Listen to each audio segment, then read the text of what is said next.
Hey everyone, I'm Charlotte. And I'm Mason. And this is our beautiful Jing Zinger recipe using Jing. So we've got some delicious watermelon here. This is a super simple summer's day sort of a recipe. This is like one of the best things I've had in the last couple of years. Yeah, right. Awesome. That's exciting. Yeah, that's exciting. So we'll just kind of talk about quantities as we go. I think probably like loosely like Was it like 2 cups? two or cups, something? Yeah. 2 cups of chopped up watermelon. Yeah, nice.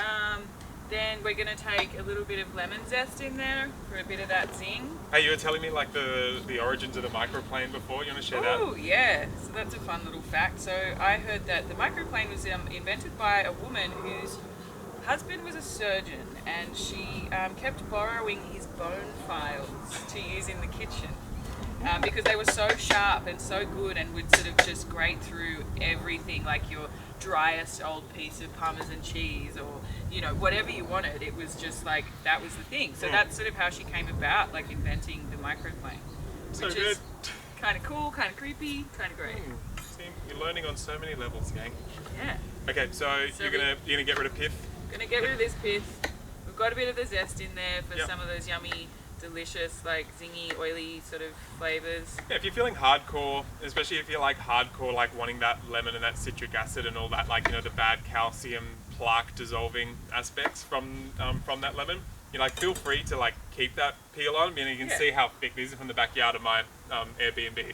Super thick. It'd just be a little bit too much, a bit too intense. This is more. When you get the more riper ones and it does get a little bit thinner, you could probably just throw the whole lot in. Yeah, awesome.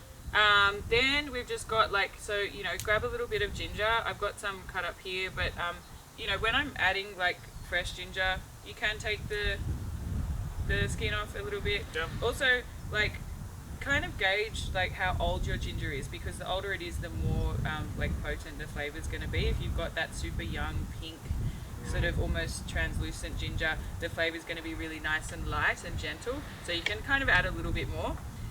Also, so you don't end up with kind of like, what can be mistaken for like hairs in your smoothie or whatever you're doing. Cut across the grain of the ginger, so then you're not ending up with like a whole bunch of really stringy bits. That's like the ultimate faux pas. Yeah. Like the perceived faux pas. Yeah. Like, don't want a hair in your you know when smoothie. people walking around talking about you behind your back, going, "Oh my gosh, did you know I had a hair on my cooler?" No one wants a Cooler. I'm sort of like I've just seen that someone said cooler before, and I can't stop saying cooler. I feel like this is like a smoothie, I guess you could call it. Yeah. It's just like a nice, cool, like summertime drink. Whatever you want. It could be a frappe. A frappe that's exactly what it is. Yeah. It was a test. I wanted to call it a frappe all along. So throw in a bit of ice. Yeah. Not too much again. Like you don't want it to be super cold. That's probably just like a little handful. A little handful. Yep. Okay. And there's enough water in the watermelon to get this one moving, so you don't really need to add any liquid. We've got some a little pepper sort of medley here.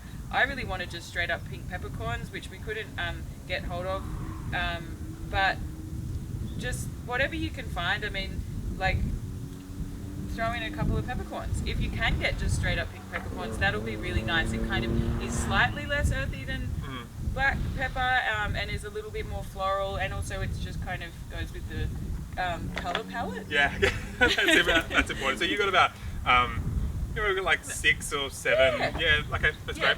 Yeah, and then we had some lemon balm in the garden just here, so I thought that was a nice little addition to this. But you could use any kind of nice fresh aromatic lemon verbena or some mint, or even a tiny bit of basil would probably be nice in there too. Yeah, not a problem. That like basil, watermelon, and pepper combination. I think that's like pretty hot even in the cocktail circle. Totally.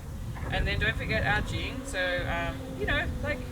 teaspoon. Good teaspoon of jing. Yep, pop that in there. People won't even have to know that you're Trojan horsing some of the absolute best kidney medicine. I mean, even like if you look at one of the supporting ingredients there in the jing, the dendrobium, the orchid. I mean, that kind of even there's I can feel that just coming through. That's got nice it's got sweet flavors coming Yeah. through there, and that's just like one of the ultimate, like you talk to the Taoist, you know, the Taoist masters. They're like one of the ultimate yin jing, complete, like an utter restoration for the whole body, because all that yin essence, your ability to express yourself and express your genes, it's all coming from that yin jing. And dendrobium, its role here, and what I think is kind of feel coming through, is it just locks in that jing. And so at the same time, as it locks in, it protects your fluids and your sexual fluids and your saliva, and then at the same time, it's quite moistening as well. So that's coming through, you know, moistening of the lung, therefore the skin. It's used as a beautifying tonic, and then of course sexual fluids and saliva. That like that's a longevity substance right there. Yep. You know, just a little side note. Ready to go? Yeah. All right. Well, let's see. Hopefully, I won't need my cricket bat.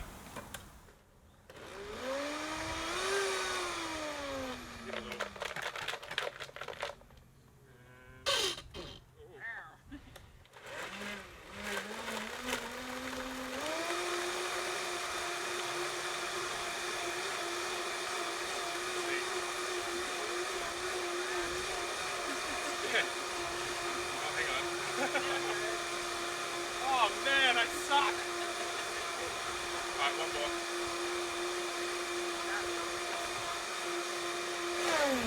Stick to making tonic herb formulas. What do you reckon? Could be worse. It could be much We worse. didn't bring a vessel, Oh yeah, we are. so let's just get rid of that Improvise. ice, and we'll pop it in this bowl. Okay. Lucky I intentionally got rid of all the ice for that reason.